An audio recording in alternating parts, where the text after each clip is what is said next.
Starting from the left, right? Yeah, Hangout is alive. I'll just ask everybody here with David Spinks, the leader of the CMX group. David, could you start with a quick intro about a little bit about your background? Yeah, sure. Thanks so much for having me. Really excited to get a chance to deep dive into some of these topics with all of you. So yeah, I'm founder of CMX. We're an association for community professionals. We develop training, education, events, programming for people who build community for a living.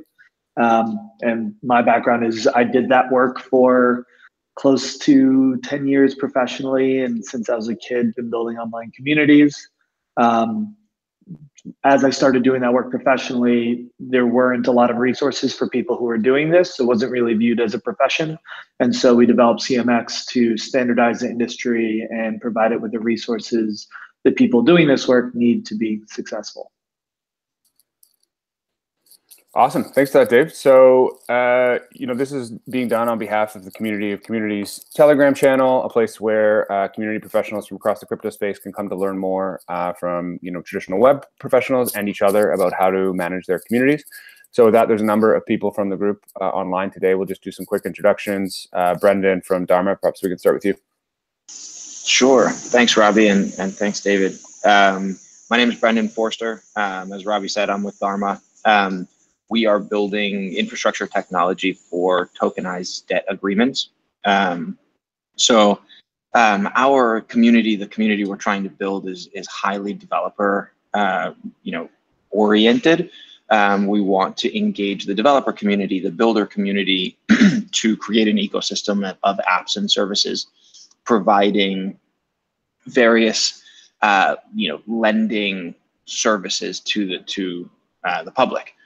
And so we are far more focused on building a community of developers, of real company builders versus speculators, which is definitely one of the things that I would love to learn about today. Awesome. Chris, you're up. Hey, how's it going, guys? I'm Chris Hutchinson from Status. Here, I'll turn my camera on for a second here too. I'm with Status.im. I'm a community manager here.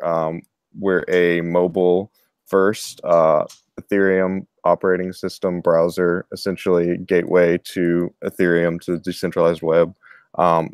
So that what Brendan just spoke on briefly about developer focus first, we're very much the same kind of thing at Status.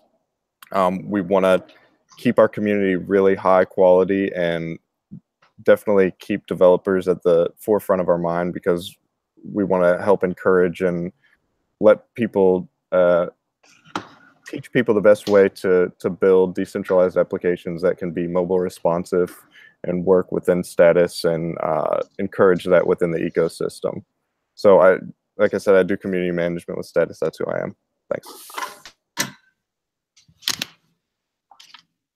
Eduardo, you're up. Hello, guys. I'm Eduardo. I'm also working for Status.im. I'm the community manager for Latin America. And well, Hutch, mi amigo Hutch already said everything about Status, what we're trying to build.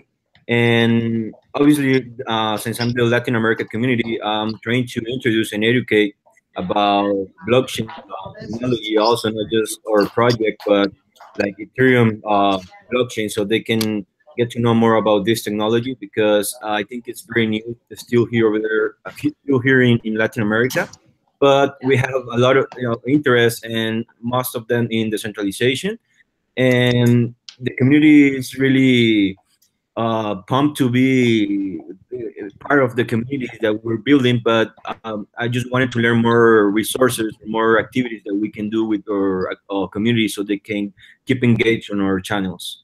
So yeah, this is me. Nice to be here. Miles. Hey, everybody. Sorry, I'll turn my camera on. Hi, I'm Miles. I oversee operations at DAG Labs. We are building a very usable and scalable cryptocurrency, which we will probably land in the payment space area. our community right now consists mostly of researchers, developers, and people kind of interested in the protocol. So a challenge I have is, as I'm developing the community, how do I kind of integrate the end user and get them involved in the community now, or is it something that is kind of completely separated? So these are some of the challenges I'm considering or facing right now, and looking to kind of get some advice on.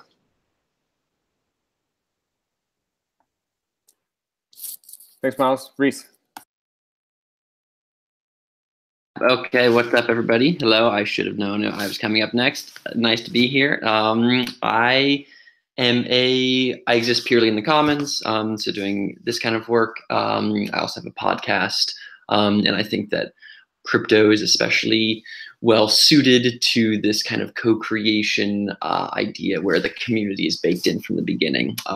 And so that's why I'm excited to be here and excited to learn from David about how that is true or not true, and all of his experiences he's had many years before, and learning from that.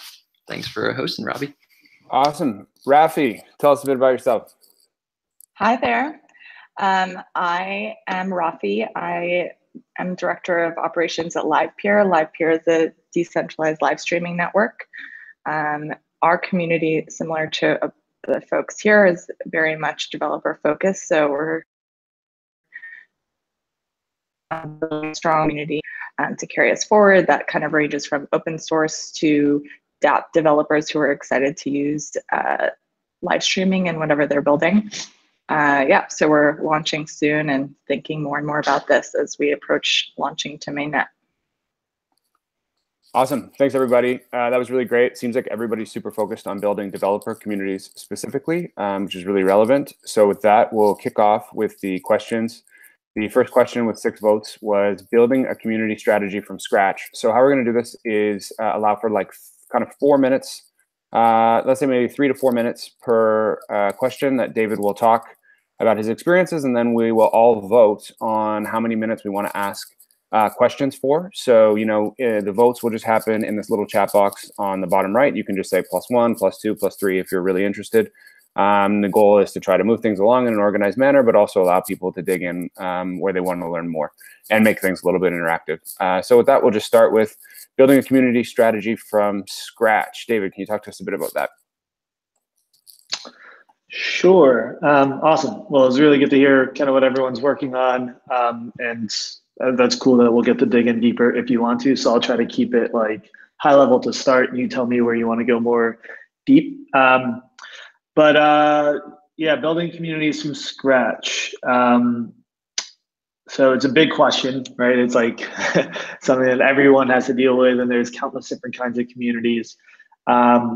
And so how it starts can take a lot of different forms. Sometimes communities start very intentionally. Someone's trying to start something and they put in the work to make it happen. Sometimes it starts organically and you're just trying to kind of keep the wheels on the track and put the right pieces in place. And so I think either way, the most important things when you're starting a community from scratch are it's the amount of effort and intention that you're putting into shaping that community from the beginning. And so say somebody started a new group and they invited you to join their community, and you show up and it's just kind of not active, not very empty, maybe has a very brief description, maybe they're welcoming some people. You might be extremely motivated and start participating there despite not having a lot of guidance or specifics on how to participate or knowing what's going on. But most people are not. Most people want to be guided in how to participate. They want to see what the point of the group is and what kind of space is being created. And so the more intentional you can be and the more specific you can be, the easier it is for people to feel engaged and start to participate.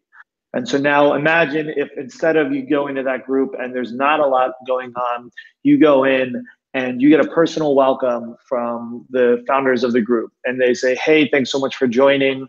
I want to make sure you know what we're about here. So here's a full description of our vision, why this group exists, why we're here.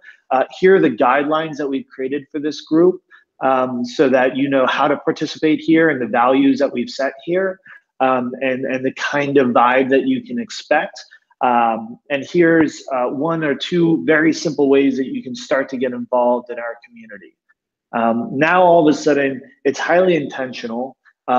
You see somebody putting energy into the group, and that makes you want to put energy into the group because you see someone else cares, someone else is facilitating, someone else is putting the work and the thought and the energy into making this a great space. And so just doing that stuff, doing that legwork, doing the things that won't necessarily scale in the early days will motivate people to participate. It will show them that you really care about building this community. It's way too easy to launch a Facebook group or a Telegram group or anything today. It's way easy to start the platform. What's hard is actually crafting that space and building the foundation of that culture that you want to carry on through, 10 members all the way to 10,000 members. And so when you're building from scratch, being really intentional, focusing on that first small group and getting the right culture, getting the right people in there, and setting the right foundation for your community to grow is I think the most important part. So thanks, David. That was an amazing introduction. There's a lot to unpack there. So we're just gonna, in the bottom right, if you can just put a number of we're gonna dig into this topic and allow for questions of how many minutes you would like to continue to discuss this topic. So if everyone can just put their number there, and then we'll start the questions. So I'll give about 30 seconds to put the amount of time you'd like to discuss this, and then we'll just take the average.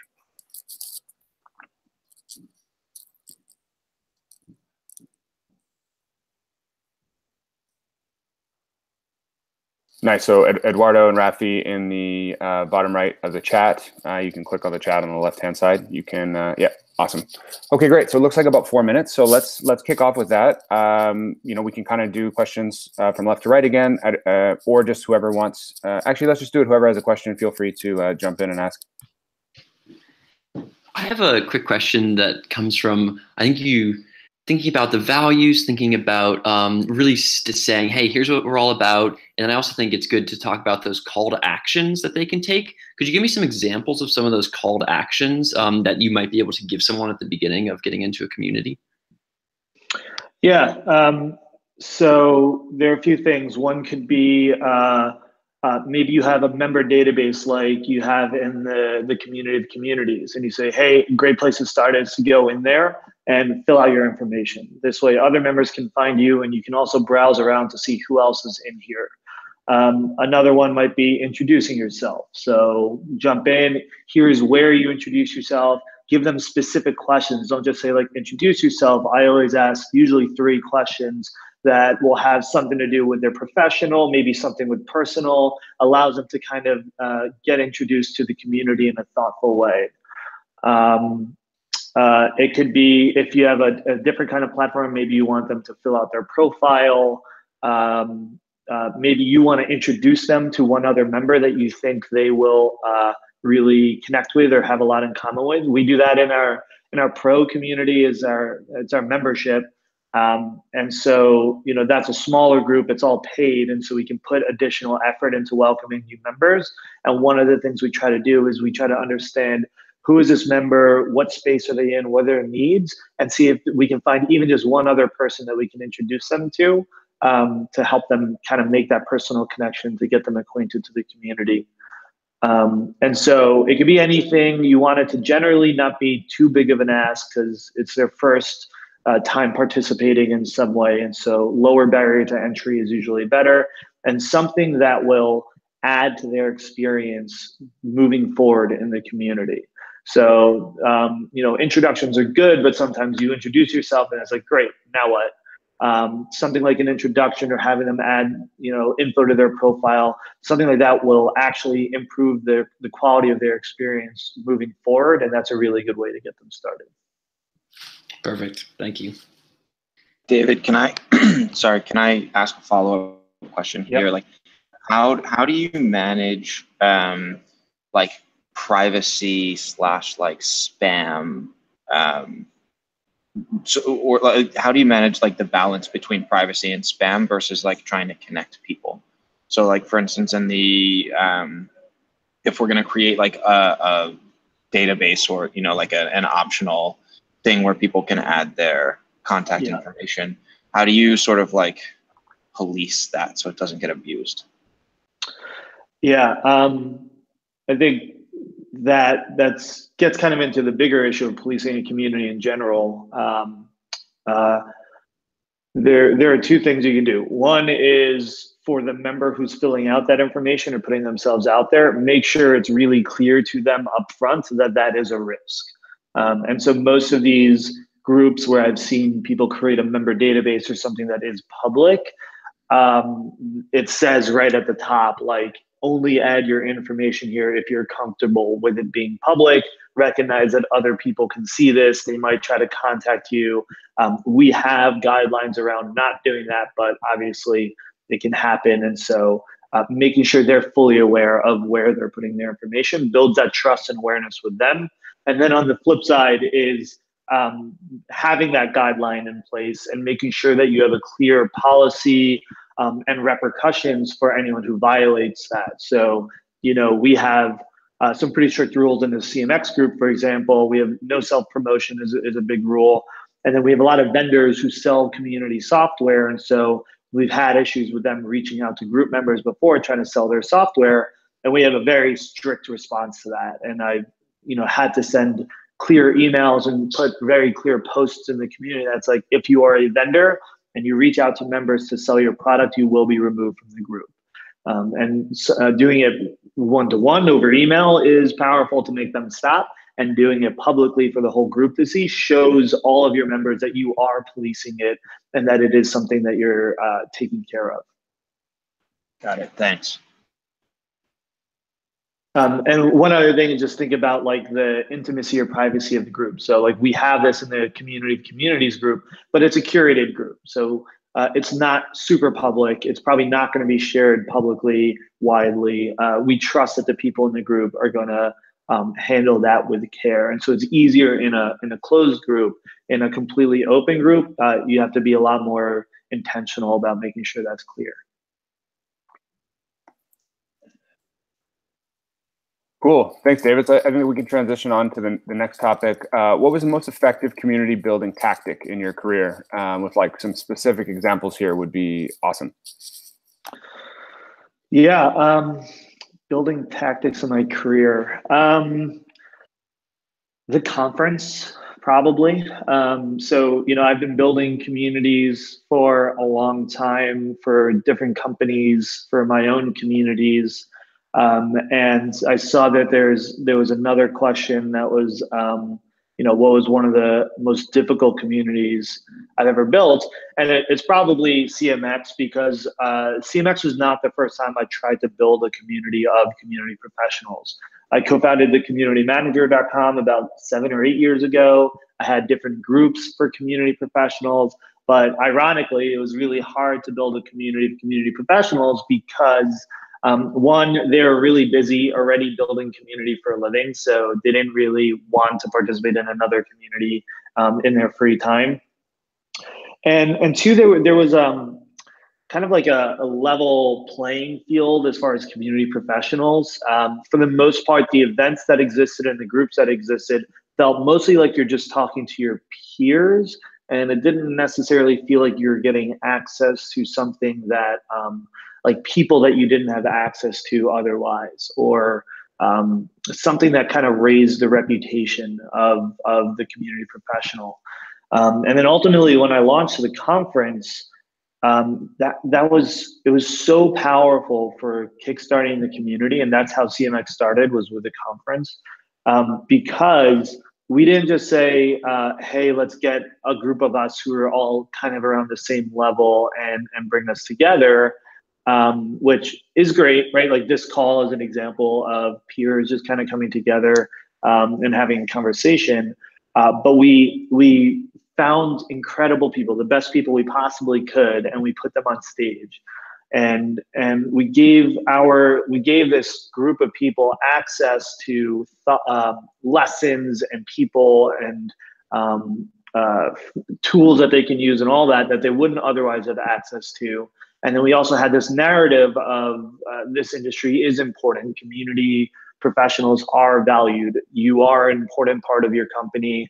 This is a legitimate industry, and so you should be proud of your work. And we just put this conference on, and just getting, it was 300 people at that first conference, getting 300 people together and giving them a message of power and reputation, and rising them up and giving them access to each other in this space. It just had this incredible energy and empowerment to their experience that we couldn't do in a small meetup or online group or anything like that.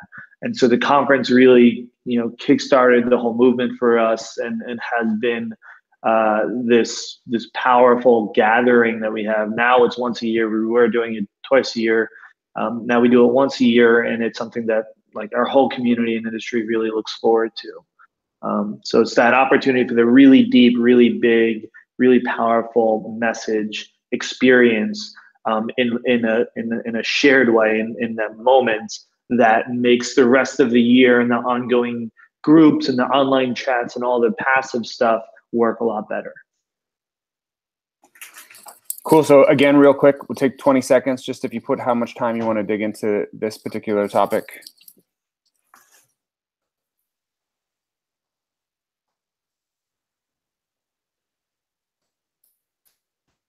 Looks like 2 is popular. Awesome. Is there anyone who wants to lead with a specific question? Cool. I have one. Really interesting to note 2 things. One, how did you get to that first 300 to the conference? I think everyone here is interested in growth tactics for like getting more developers in the community. And then the second question is, how did you go from 300 at this conference to like 6,000 members in this Facebook group? Are there specific growth tactics that worked really well? Yes, so getting the first 300, a lot of it was my network. I had been writing about community a lot for several years already. I developed a good reputation. And so to start, I just reached out to 3 or 4 of the people that I really respected, that I thought would make for great speakers, asked them if they would speak. They said yes. And then I started emailing everyone else in my network one-on-one personally by email and said, hey, I'm thinking about launching this conference. I have 4 speakers already locked in. Here's who they are. Here's the vision. Would you come to this? Would this be something that you're down for? And got a lot of positive responses. And so put up the website, put up the ticket page, and emailed each of those people back and said, great, here's a page, you can buy your ticket. From there, just creating a lot of content, asking people to refer other people. When it's something new and exciting like that, it's possible to kind of leverage those people who are already there and say like, hey, we're trying to build this thing out of nothing, and ask for help. It's easy to ask for help. And so doing that manual outreach and personally kind of facilitating it was really, really important in the early days. And then we launched our Facebook group as it was just a group for attendees to talk to each other. And so it was about 300 to start. And then after the conference, we had to decide, is this something we wanted to keep just for attendees? Do we want to open it up? We decided to open it up and just make it our ongoing group.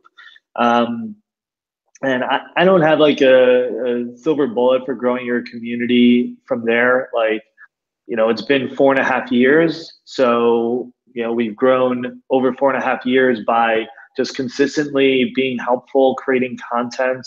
Almost all of our members today come from recommendations from existing members.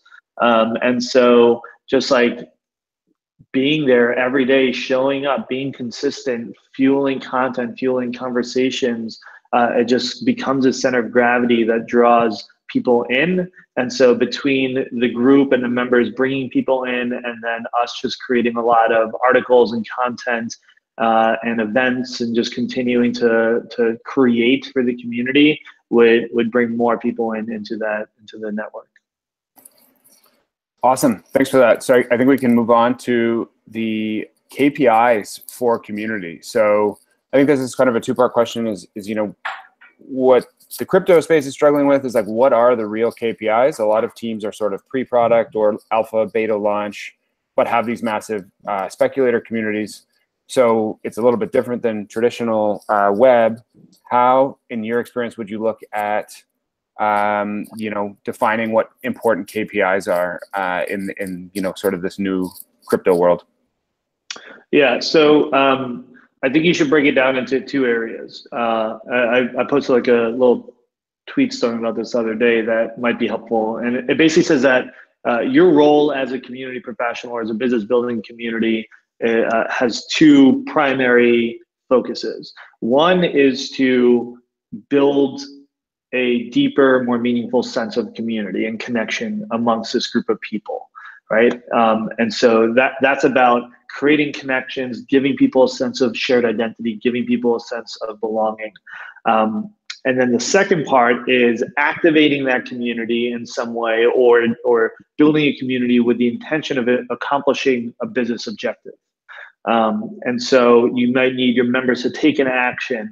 That could be promoting your token. It could be contributing ideas and feedback to your product, referring new people to the group, just supporting each other with questions and things like that. Whatever it is your business objective is at the time, you would want to make sure that the community ties into that. And now both of those things are important. Oftentimes, community professionals tend to just want to focus on enhancing the sense of community and get frustrated when the business doesn't get it because all they're asking for is ROI or, you know, driving some value. And then on the other hand, the business often says, you know, we need to see this value. This person must not be executing, must not be doing a good job. They are doing a great job. They are executing. It's just not clear what the expectations are. You're not aligned. And it means that when you're building community, there are things that you're going to do that aren't going to tie to that ROI because you're just focused on enhancing the health of your community. And then there are things that community professional or whoever it is running the community has to be comfortable asking of the community to take an action in order to drive that value.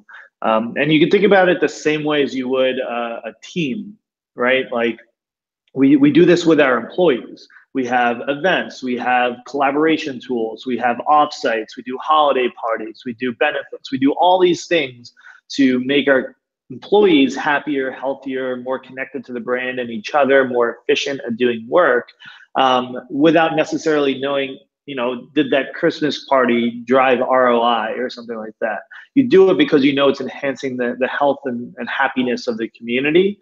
But at the end of the day, your employees also need to be productive and drive that value. And so apply that same mentality to your community. And so the KPIs that you track are in those two buckets. You're going to look at the health of community on one side, which you can measure by activity rates is about like half of that puzzle. So how many or what percentage of your members have logged in the last 30 days? How many have posted? How many have commented? And you track that over time to see if it's going up or going down. And then you also want to have qualitative data. So you can do this with simple surveys, questionnaires, and interviews to talk to your members and get an idea of, are they getting value from the community? Is it a positive experience? Do they feel safe there? And get an idea of, even if they're active, is that activity a quality, positive experience? And so those two things, that like data around activity levels and then the quality of that activity, will tell you a lot about the health of the community. And then on the business side, you need to know, what is the objective you're trying to drive? Is it growth? Is it support? Is it product feedback? Is it just retention?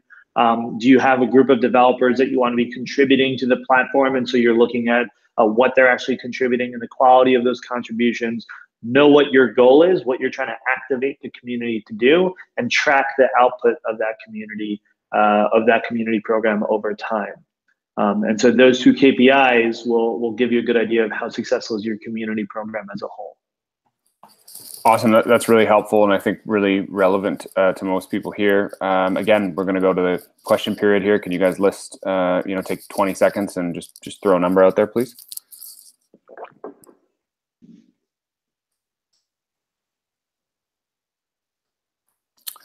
Awesome. Thanks, guys. So we'll put 3 minutes here. Hutch, do you want to lead off with a question? It seems like you're excited.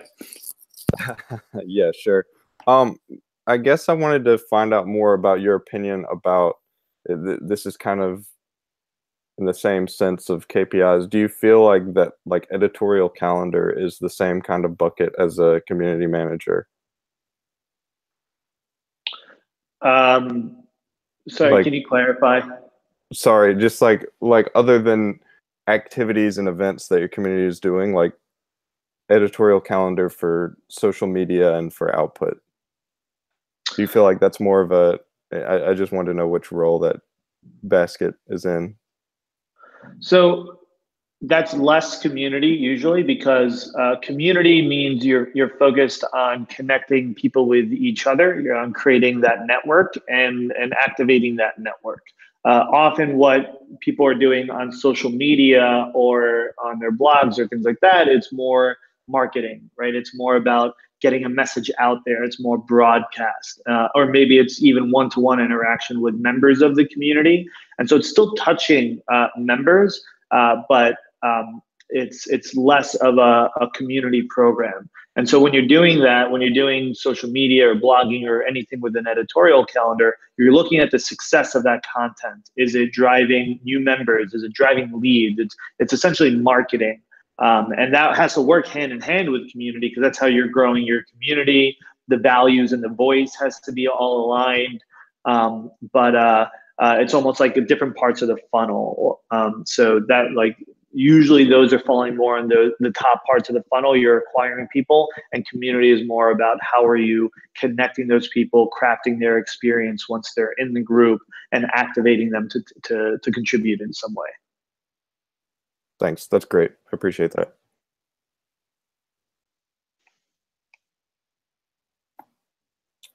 Any other questions on KPIs?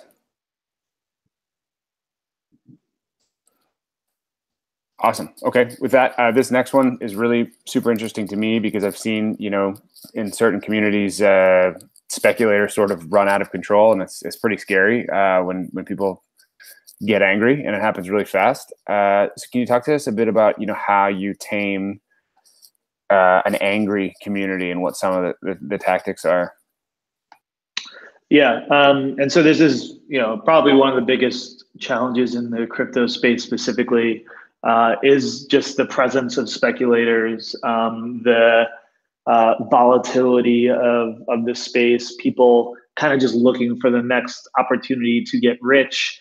And so you'll find there are a lot of people who join your communities who are there for different reasons, and some of them are just there to get rich, move on to the next token. They have no real loyalty, and so but that it can be a challenge when there's this mob mentality or the narrative shifts, and you really want to create positive energy around what you're creating.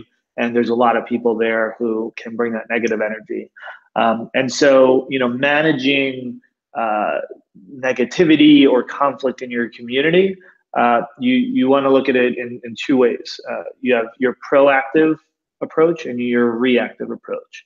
And so proactive means some of the things we already discussed. It's setting the values, it's setting the intentions of the community, making sure you have clear guidelines, and building that from. That's why it's so important to build that from the first member, from the first 10 members, because that's building the foundation and setting an example, so that as more people join, when they enter, they can see, is this a space where people are being intentional and aligning around values and rules? Are they hearing about those guidelines a lot?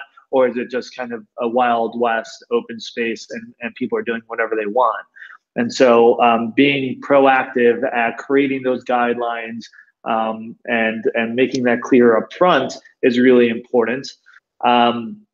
Communication, proactively communicating is extremely important.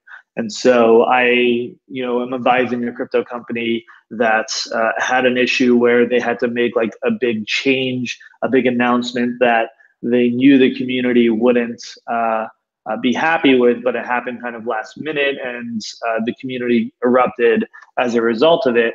And that all could have at least maybe not, you can't always avoid it because you still have to make the announcement, but you can really smooth out that experience by being very, very proactive and communicating upfront. Setting clear expectations upfront.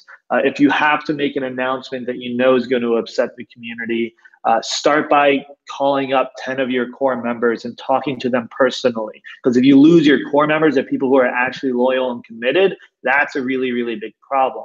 But if you can turn them into advocates early on by showing them that you want to listen to them and you care about their voice, by getting on the phone with them and giving them your time, now you have 10, 20, however many advocates in the community. So when things are going negative, it's not you saying, no, listen to us, here's what's really happening. They're members of your community that's representing you. And that's a lot more powerful. And so having those advocates and the people who are bought in and feel invested in it, in the community, supporting you and fighting for you and representing you is an extremely powerful way to be proactive. And then on the reactive end, it's just having clear moderation policies and processes. So you have your guidelines, you have your rules, you have your standards. And when there's behavior that doesn't align with that, you need to be able to respond quickly. You need to be able to have a clear way of communicating and handling that, and making sure that bad behavior is nipped in the butt. And sometimes that's public, so you're making it clear to the rest of the community what's allowed or not allowed here. And a lot of the time it's private. You might remove a message or have to suspend someone sometimes, and it's just making sure you communicate clearly to that person.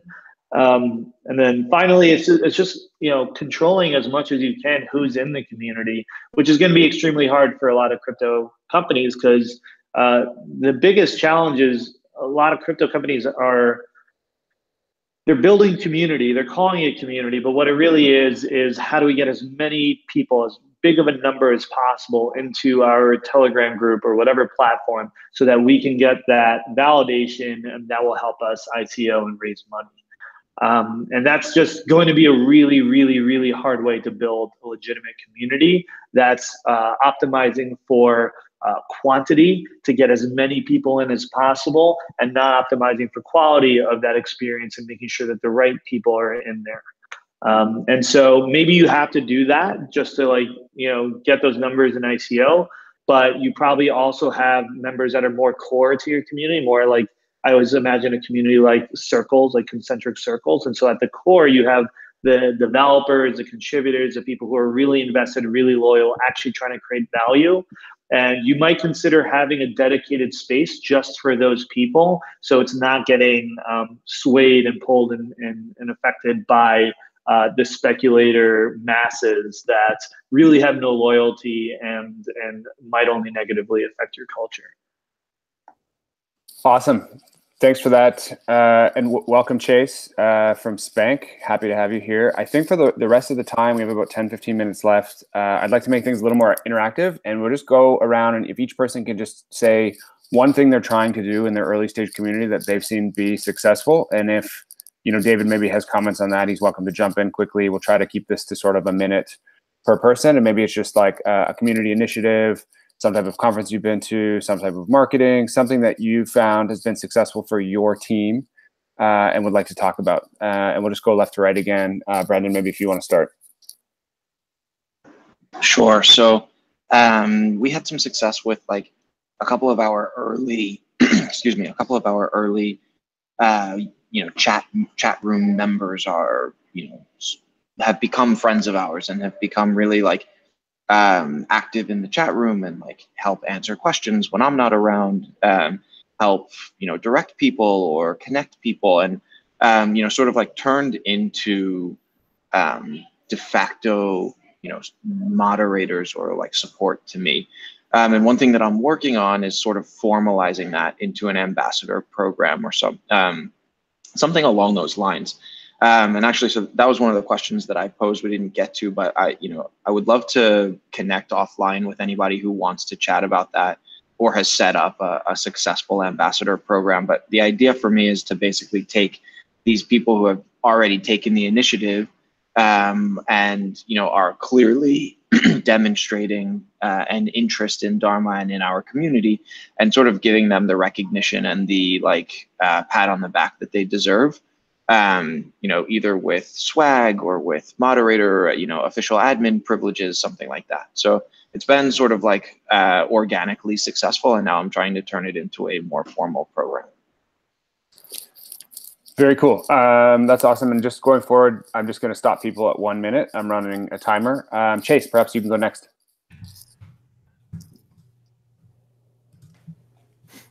Yep. Can you hear me?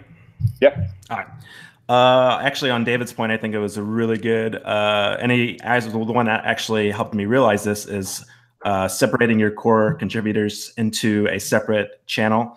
And then that way they can kind of have a more focused message to the community as a whole. And because they already have the same values as what you want them to have. But even more important, I think, is to have the people that are the most critical of your community or whatever, whether it be a product or whatever, in that group as well, to not just have that bubble. And I found that to be really, really helpful. And I love the idea of an ambassador program, and that's something that we're going to do too. But it's tricky. I mean, I think we all agree that's a really tricky thing to put formal processes around an ad hoc group of people.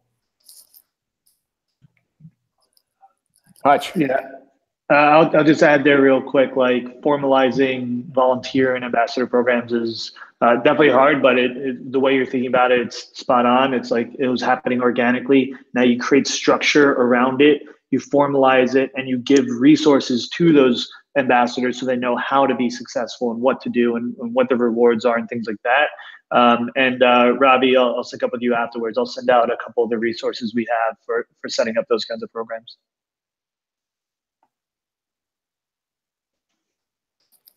Thanks so much, Dave. Chris. Yes, sir. On you, man. What's something from Status you're excited about or you've seen work well? I know I've seen you guys do a bunch of unique stuff, so go for it. Yeah. So one of the things that we had work really well was a writing competition that we held that kind of got people engaged outside of the funnel of just developers. So we had everyone drive to our Riot, which is our kind of intimate chat channel, to submit a writing piece that was 300 characters or more. And then we kind of held a vote on who the best writing piece was. The category was about just Web3, or it's called the We of Web3. So it was about just writing a series about that, and we had some really good engagement with that. We had some people even come back to our community saying that they hadn't been around for months and months, and they came back just because of the writing competition. So that was something that was really awesome. Another thing that we've been doing here lately that's been extremely helpful with people feeling welcome and feeling part of the community, and really giving that feedback and letting us know this is one of the most important things to me when I come into a community, is finding some of those active people within the community that are already reacting with other people and talking kind of on a daily basis, and then inviting them to a call, basically, to just find out who they are, do who, what, when, where kind of stuff. And one of the things we're going to start doing within the next couple weeks is having a bot automatically send us, the community managers, a ping whenever a pull request is made on our GitHub, a new pull request is made on a specific issue. It's going to send us a ping so we can call to our attention to, hey, this new person is contributing to your code base, talk with them personally, invite them to this call, and have this super curated call where only the developers that are just contributing the first time to your code base get on this call, a minimum a week after they first put that pull request in, have that call with them and find out what any of their pain points are, welcome them to the community. And I just think it's going to be a really great way to get some of that engagement up. So, yep. Awesome. Eduardo, do you have anything to add quickly to that, or does that sort of cover the unique stuff Status is doing? Tom covered most of it, but I just want to add, I'm recently in an event in Mexico, in Guadalajara, and what I'm seeing is that the community really likes to be heard. Like, if the questions that they have, so you can give them time and listen to them, and if they have like a question for a developer, something, really connect with the core member developer so they can have the correct answer, and also being very welcome on our channels, like just saying hello, and like David mentioned, like what their background, what their skills, and if they're looking into contributing to our project or something, and just being there present. I think that's pretty cool. And absolutely, the swag is totally something that the community really likes to have swag, and this is something that really helped me in the conference that I gave yesterday. So yeah. Awesome. Miles, what's going on at DAG? Hey, sorry, you guys hear me? Yep. Okay. Yeah, sorry guys. So one thing that just to kind of further Brandon's point is I have been reaching out to try to reach out to 5 of our core members on our Slack every week. And not only do you kind of engage them in that ambassador program, which is something I'm looking into, but I've also actually found we've actually hired someone off of our Slack. So we found people that are super interested in the space, that have very technical knowledge of your protocol. And I think it kind of really helps you out on that side of things, as well as, also allowing you to kind of build your ambassador program. So that's kind of been something that's been successful for us. And as we're kind of new, we're kind of learning as we go. Thanks, Miles. Raffi, what's going on? I've seen a lot of cool stuff at Live Peer. Can you tell us about it?